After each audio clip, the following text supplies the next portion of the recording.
Evaluar tiro parabólico, considerando que la aceleración en X es un movimiento uniforme y la aceleración en Y es un movimiento acelerado. El movimiento uniforme, como recordamos, la aceleración es igual a 0 y en el movimiento acelerado es igual en la Tierra a 9.8 metros sobre segundo al cuadrado o 32.2 pies sobre seconds al cuadrado. Recordando la fórmula de la posición de X, tenemos que X final es igual a X inicial más la velocidad por el tiempo. Si tenemos de referencia que empezamos del 0, 0, vamos a quitar la posición inicial porque tiende a 0 y nos queda que X final más la velocidad es igual a la velocidad por el tiempo. En el movimiento acelerado, como recordamos, la posición es igual a la velocidad final. En el movimiento acelerado, como recordamos, la fórmula de la posición dice que la posición final es igual a la posición inicial más la velocidad inicial por el tiempo menos un medio de la aceleración por el tiempo al cuadrado. Considerando que nuestra posición inicial es 0, vamos a despreciar este y listo. Aquí tenemos una gráfica que representa un movimiento parabólico. Tenemos una trayectoria que la vamos a denotar con la letra R, una aceleración que siempre va a ser descendente o ascendente y una velocidad que es una tangente a la recta. Tenemos que la posición va a ser la posición en X o en el vector unitario Y más la posición en Y o en el vector unitario J. Lo estamos considerando como si fuera un vector la posición. Por eso al sumarlo vamos a tener que la posición en X al cuadrado más la posición en Y al cuadrado va a ser igual a la trayectoria. Bueno, cambiando las fórmulas de posición que teníamos atrás, vamos a tener que X, su posición va a ser la velocidad en X por el tiempo más todo esto que es Y, que es la velocidad inicial en Y por el tiempo menos un medio de la aceleración por el tiempo al cuadrado. Eso es igual a que el vector trayectoria es igual al vector velocidad inicial, porque estamos sumando estas dos, por el tiempo menos un medio de la aceleración por el tiempo, y así obtenemos la posición. Si nosotros derivamos la posición, vamos a obtener el vector velocidad, y el vector velocidad tiene componentes en X y en Y los dos se suman como un carácter vectorial. Ahora, si nosotros derivamos esta fórmula, tenemos que la velocidad por el tiempo, tenemos un exponente 1 a la menos 1, recordando la fórmula de derivadas de v a la n es igual a n a la v a la menos 1, a la n menos 1, disculpen. Tenemos que 1 por la velocidad por el tiempo a la 1 menos 1 menos 2 por un medio de la aceleración por el tiempo a la 2 menos 1, que en simples palabras o ya resumiéndolo, tenemos que la velocidad final es igual a la velocidad inicial, porque aquí el tiempo está a la 0 y cualquier variable elevada a la 0 va a dar 1. Si lo multiplicamos por esto, pues se va a mantener igual, menos 2 entre 2 da 1 y 2 menos 1 da 1, entonces tenemos nada más que la aceleración por el tiempo, y esa sería toda la fórmula. Velocidad final es igual a velocidad inicial menos la aceleración por el tiempo.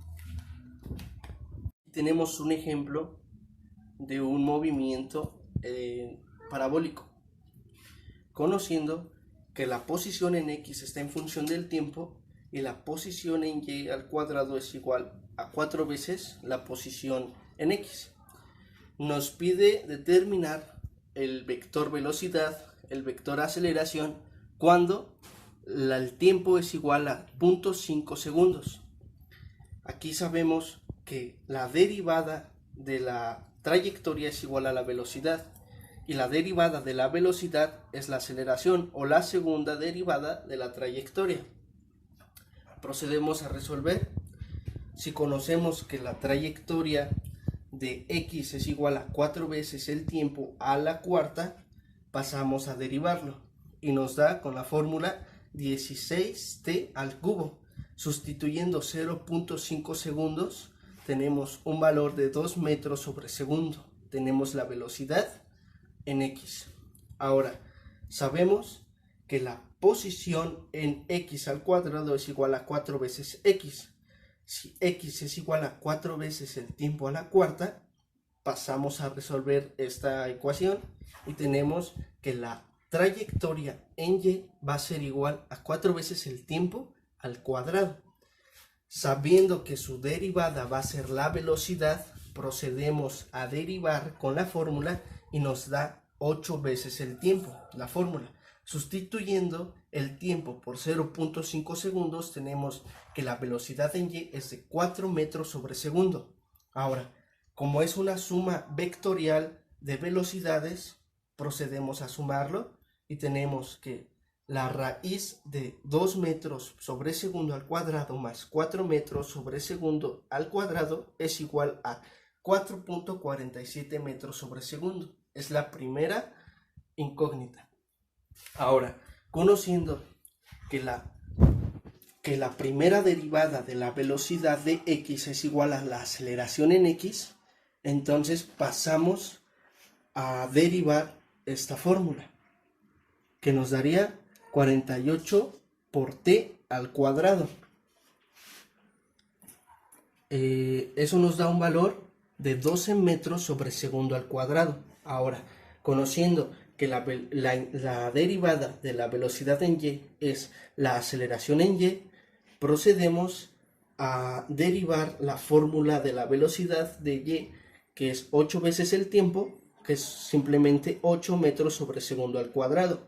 Conociendo estos dos valores, que son de carácter vectorial, pasamos a hacer la suma. La aceleración de todo el sistema es igual a la aceleración en el vector unitario o x, más la aceleración en el vector unitario j o y, que nos da que la aceleración es igual a la raíz de 12 al cuadrado más 8 al cuadrado, y eso nos da una aceleración de 14.42 metros sobre segundo al cuadrado. Y hemos terminado este ejercicio.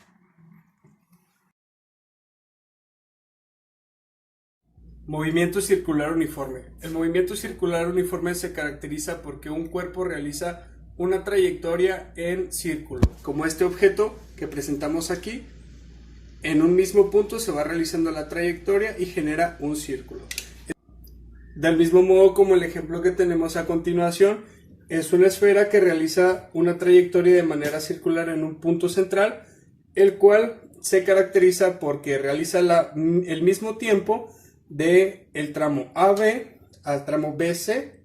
Quiere decir que si de tramo AB se tarda un segundo, en el tramo BC se va a tardar el tiempo, aquí es tiempo, es igual a un segundo. Y lo mismo para el tramo CA. Ahora vamos con los símbolos. Ángulo recorrido se expresa en radianes. Velocidad angular se expresa en radianes sobre segundo. Velocidad tangencial se expresa en metros sobre segundo, el radio en metros y el tiempo en segundos. Tenemos una pirámide en la cual se expresan las operaciones en las que se puede articular el MSU.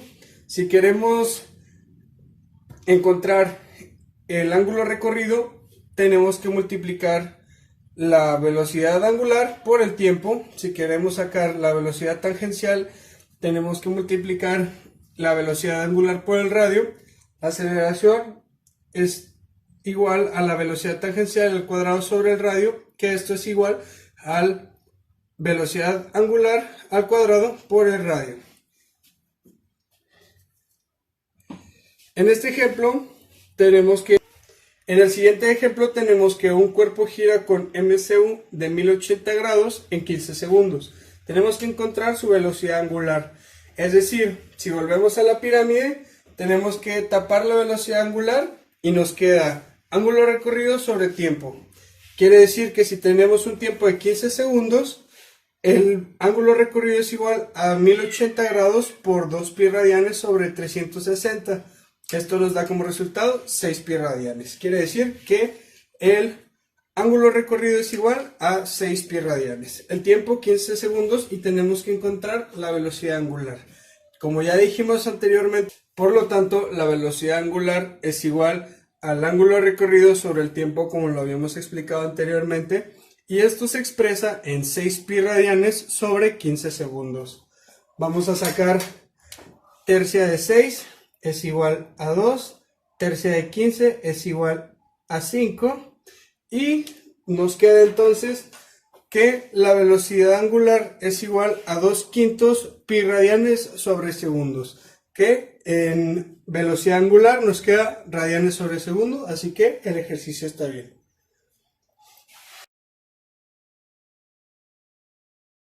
Aquí tenemos un ejemplo de la segunda ley de Newton, que nos dice que la sumatoria de fuerzas es igual a la masa por la aceleración. En este ejemplo tenemos dos masas sostenidas en una polea. Están en la misma distancia y se dejan soltar. Por pura lógica, todo el sistema se va a mover en esta dirección porque esta masa es más grande. La masa 1 es de 10 kilogramos y la masa 2 es de 5 kilogramos. Aquí tenemos una tensión 1 y una tensión 2. Como se desprecia la fricción porque es una polea ideal, tenemos que la tensión 1 es igual a la tensión 2. Entonces procedemos a hacer la sumatoria de fuerzas en el eje de las Y porque es donde se presenta la fuerza. Tenemos que la tensión 1 menos la tensión 2 da 0, más la masa por la gravedad 1, que es el peso, menos la masa por la gravedad 2, igual a la masa 1 por la aceleración más la masa 2 por la aceleración. Este signo de aquí es porque este peso se está oponiendo al movimiento del sistema. Sacando factor común de gravedad, tenemos que la masa 1 menos la masa 2 por la gravedad es igual, sacando factor común de la aceleración de este lado, a la masa 1 más la masa 2 por la aceleración. Sustituyendo valores, masa 1 es 10 kilogramos, masa 2 5 kilogramos, gravedad 9.8 metros sobre segundo al cuadrado y la aceleración no la conocemos.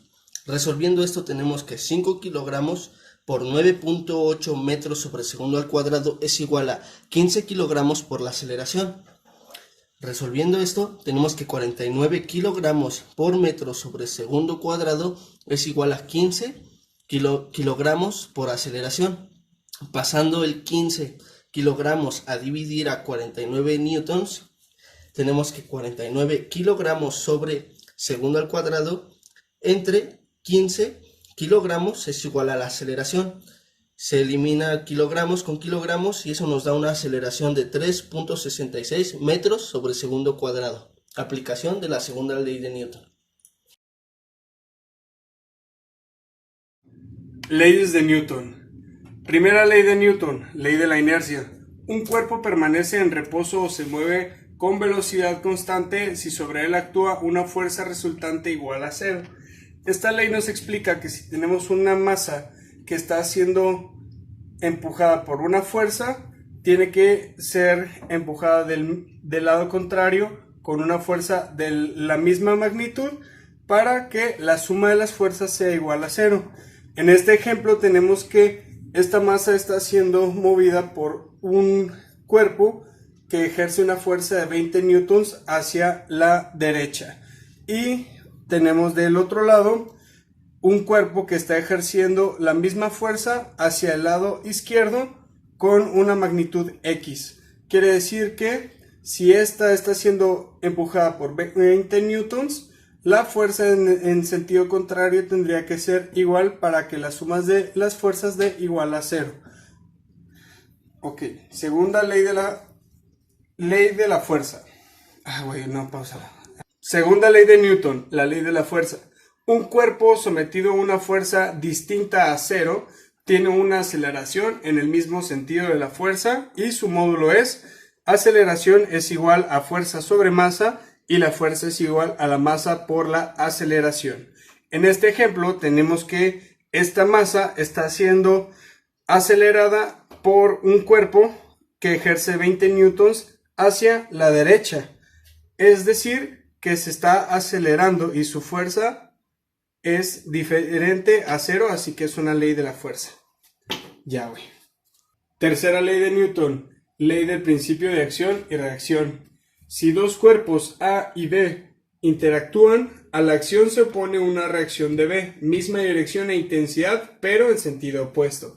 En nuestro ejemplo tenemos que una masa A está estática, pero si se le ejerce una fuerza en un sentido, es decir, hacia arriba, tendría, en un ejemplo, que ejercerse una fuerza en sentido contrario. En este caso sería, como es hacia abajo, la fuerza de la gravedad. Por ejemplo, la interacción en el primer ejemplo sería B sobre A y en la fuerza contraria sería A sobre B.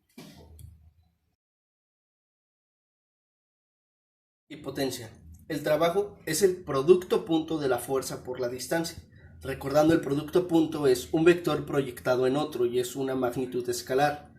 El trabajo queda como la fuerza es por la distancia, por el coseno del ángulo, es igual al trabajo. Y el trabajo sobre tiempo es igual a la potencia. Aquí tenemos un sistema en donde un bloque se desplaza 6 metros debido a una fuerza a 30 grados. La masa experimenta una aceleración por la gravedad que es igual al peso y tiene un coeficiente de fricción y una fuerza normal. Ahora, la fuerza es igual a 300 newtons, tiene una masa de 50 kilogramos, un coeficiente de fricción de 0.19 adimensional y un desplazamiento de 6 metros. Ahora debemos de recordar que como en Y no hay un trabajo porque la sumatoria de las dos fuerzas es igual a 0. Entonces tenemos que el trabajo en X en esta dirección va a ser igual a la fuerza en X por el desplazamiento por el coseno del ángulo. Eso es igual a 300 newtons por el coseno de 30. Es la fuerza en X. Esto nos da 259.8. Si lo multiplicamos por la distancia y por su ángulo, nos da un valor de el trabajo de 1350 joules. Ahora, por la primera ley de Newton debemos de recordar que el trabajo también en X, debido al coeficiente de fricción, a la fuerza de fricción, hacemos sumatoria de fuerzas, en donde vamos a determinar la normal. La normal más la fuerza en Y menos W es igual a 0. Despejando de la normal nos queda que la normal es igual a W menos la fuerza en Y. W es el peso, en donde es la masa por la aceleración de la Tierra, que es de 9.8. Nos da un valor de 490 newtons, menos la fuerza en Y, que es 300 newtons por el seno de 30, que equivale a un medio. Nos da un valor de 150 newtons. Resolviendo esta resta nos da que la normal es igual a 340 newtons. La fuerza de fricción van a ser estos newtons multiplicado por el coeficiente de fricción, que nos da un valor de 64.6. Recordando que se está oponiendo al desplazamiento del sistema, va a tomar un valor negativo, y eso se multiplica por 6 coseno de 0 en este caso, porque es el ángulo de la fuerza, que es como si fuera 1. Entonces multiplicamos menos 64.6 por 6 y nos da un valor de menos 387.6 joules en esta dirección. Como es un escalar, la sumatoria de todos los trabajos va a ser igual al trabajo neto. Entonces el trabajo del sistema es igual a 1350 newtons menos 387.6 joules y nos da un valor de 963 joules. Para determinar la potencia cuando se desplaza durante 3 segundos, tenemos que 963 entre 3 segundos es igual a 321 watts. Impulso. En el siguiente ejemplo nos pide: la esfera de medio kilogramo choca con la pared mostrada a 24 metros sobre segundo y rebota a 16 metros sobre segundo. Aquí el problema nos pide calcular el impulso que recibe la esfera y B, la fuerza media si el choque dura 0.5 segundos. Muy bien, aquí está nuestro ejemplo. Este lo vamos a tomar como velocidad inicial y este como velocidad final. Tenemos aquí nuestras tres fórmulas. Esta la usamos en el ejemplo anterior y esta es la que vamos a hacer en el siguiente ejercicio del impulso que recibe la esfera. Muy bien, aquí nos dice que impulso es igual a la variación de la cantidad de movimiento. Si nosotros vamos desarrollando nuestra fórmula, nos va a pedir que impulso es igual a la masa por la velocidad final menos la velocidad inicial. Tenemos la masa que es de 0.5 por, que sería en este caso 16 metros sobre segundo, pero como es un rebote y nos indica que está yendo hacia la izquierda, va a llevar un valor negativo. En el caso de acá, la fórmula también nos está pidiendo que sea velocidad final menos velocidad inicial, entonces quedaría con signo negativo. Sería 0.5 menos 16 menos 24. Muy bien, pasando nuestra masa a fracción, sería un medio. Entonces sería un medio, menos 16 menos 24 da menos 40. Entonces media de 2 sería 1, media de 40 serían 20. Entonces nuestra respuesta quedaría que impulso es igual a menos 20 newtons por segundo. Que también, como estamos hablando de sistemas vectoriales, quiere decir que el impulso es igual a menos 20 por nuestro vector unitario N, que es el de las X, newtons, que es la fuerza, por segundo. Este resultado queda negativo porque el rebote va hacia la izquierda. Muy bien, para nuestro siguiente ejemplo que nos pide la fuerza calcular la fuerza media si el choque dura 0.5 segundos. Vamos a utilizar nuestra tercera fórmula. Ya tenemos el impulso que es de menos 20 newtons. La fórmula nos dice fuerza es igual a la variación de tiempo igual a menos 20 newtons. Fuerza por 0.05 es igual a menos 20. Muy bien, nuestro siguiente paso vamos a pasar a esta cantidad a fracción, que quedaría 5 sobre 100 es igual a menos 20. Muy bien, entonces 20. Entonces sería fuerza es igual a menos 20. Este 100 que está dividiendo lo pasamos a multiplicar. Y este 5 que está multiplicando lo pasamos a dividir. Muy bien, quinta de 5 quedaría 1. Quinta de 20 sería 4. Entonces, ya con nuestros datos, el resultado nos dice que la fuerza es igual a menos 400 newtons. Queda negativo por la relación de que este impulso es un rebote que va de derecha a izquierda. Es por eso que queda negativo con nuestro vector unitario en Y. Cantidad de movimiento. En el siguiente problema nos pide determinar la cantidad de movimiento de las tres esferas de 4 kilogramos cada una. Aquí en nuestro ejemplo número 1 nos dice que la velocidad es igual a 5 metros sobre segundo, que va de izquierda a derecha. Esto lo ubica en nuestro vector X si tuviéramos nuestro plano cartesiano.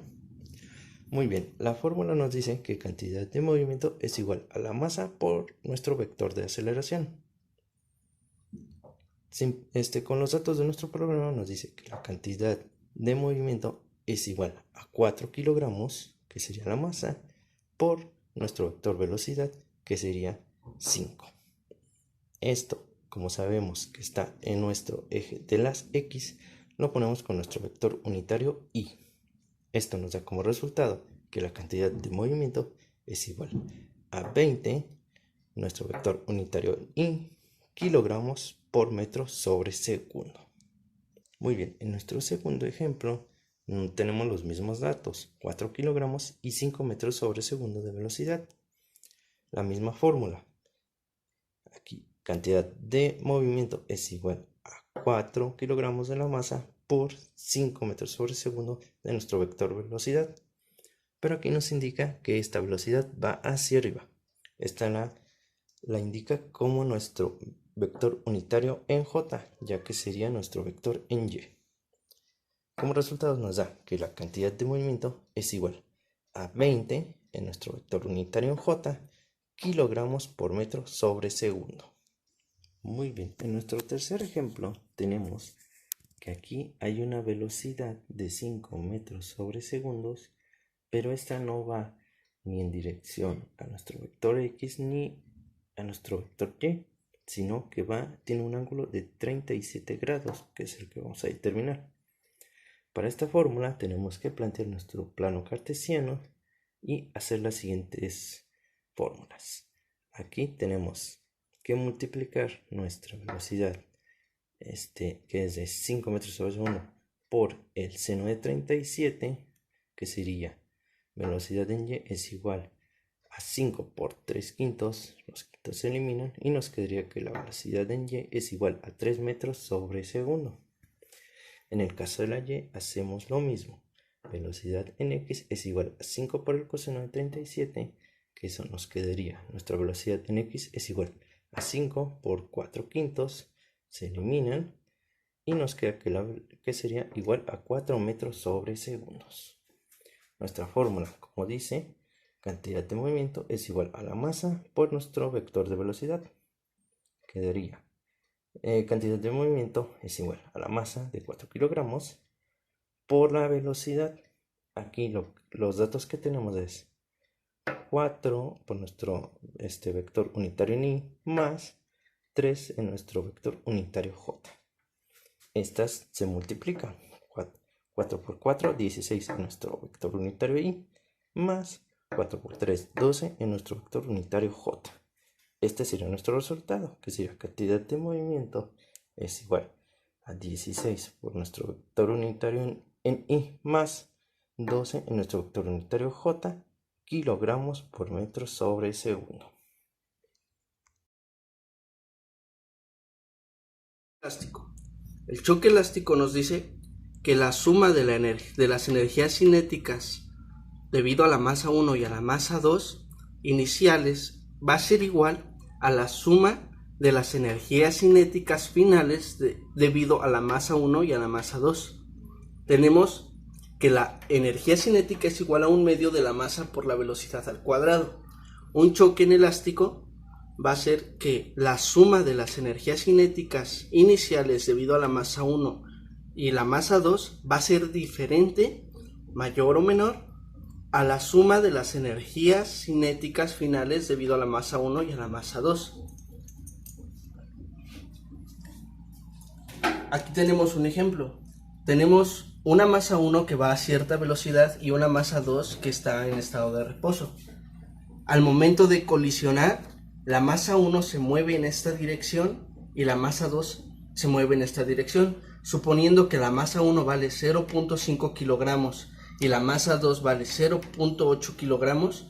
¿Cuál va a ser la velocidad inicial de la primera partícula si la otra está en su estado de reposo? Y si la velocidad final de la masa 1 es de 5 metros sobre segundo en esta dirección y la de la masa 2 es de 10 metros sobre segundo en esta dirección. Sustituyendo todos estos valores en las fórmulas, acá tenemos el ejemplo. Tenemos que un medio de la masa 1 por la velocidad inicial al cuadrado más un medio de la masa 2 por la velocidad inicial al cuadrado va a ser igual a un medio de la masa 1 por la velocidad final al cuadrado más un medio de la masa 2 por la velocidad final al cuadrado. Sustituyendo valores tenemos que un medio por 0.5, que es el peso, por la velocidad que no la conocemos, más 1/2 de 0.8, que es la masa 2, por 0, porque está en su estado de reposo, es igual a 1/2 de 0.5 por 5 al cuadrado, porque es la velocidad final, más 1/2 de 0.8 por 10 al cuadrado, que es la velocidad final. Resolviendo esto tenemos que 1/4 de la velocidad inicial al cuadrado más 0 es igual a 1.25 más 4. Resolviendo esto, si sumamos estos dos nos da 5.24. Este pasa a multiplicar, los multiplicamos y nos dan 21. Esta raíz, este cuadrado pasa como una raíz y tenemos que la velocidad inicial debido a la masa 1 es de 4.5825. Ahora solo falta determinar si es un choque elástico o uno inelástico. Sustituyendo ahora en la misma fórmula, tenemos que 1/2 de 0.5 por 4.5825 al cuadrado más 1/2 de 0.8 por 0 al cuadrado va a ser igual a 1/2 de 0.5 por 5 al cuadrado más 1/2 de 0.8 por 10 al cuadrado. Eso nos da un valor de 5.25 es igual a 5.25, lo que quiere decir que estamos ante un choque elástico.